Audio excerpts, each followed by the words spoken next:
आज हम transport of gases topic के बारे में बात करेंगे। इसमें दो सब टॉपिक है, transport of oxygen and transport of carbon dioxide. Now transport of oxygen, about 97% of oxygen transport होता है by RBC in the blood and remaining 3% जो है वो डिसॉल्व स्टेट में रहता है प्लाज्मा में। O2 बाइंड करेगा हीमोग्लोबिन के साथ इन reversible manner. Haemoglobin maximum 4 iron pigment contain कर सकता है। जब परसेंटेज सेचुरेशन ऑफ हीमोग्लोबिन का ग्राफ बनेगा of O2 against partial pressure of O2 तो उसको ऑक्सीजन डिसोसिएशन कर्व बोलेंगे, जो सिग्मॉइड शेप में होता है।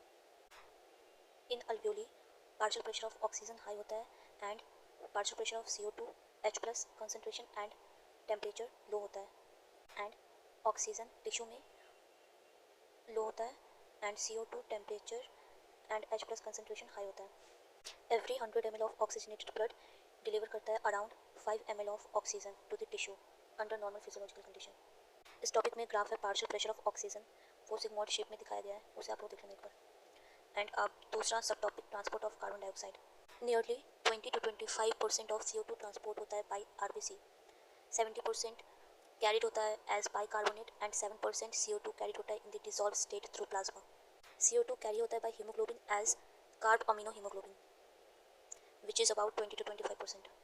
अगेन अल्वियोली में CO2 का कंसनट्रेशन कम होता है एंड ऑक्सीजन का हाई होता है एंड टिश्यू में CO2 हाई होता है एंड ऑक्सीजन कम होता है। आरबीसी कंटेन करता है very high concentration of enzyme, carbonic anhydrase and minute quantity in सब का, जो कि प्लाज्मा में भी प्रेजेंट होता है। टिश्यू साइट में partial pressure of CO2 high होता है ड्यू टू कैटाबोलिज्म। CO2 जब डिफ्यूज होता है इन ब्लड तो ये बनाता है HCO3 minus and H plus and alveolar site में जहाँ CO2 लो होता है तो ये फॉर्म करता है CO2 and H2O। Every 100 ml of deoxygenated blood deliver करता है approximately 4 ml of CO2 alveoli में।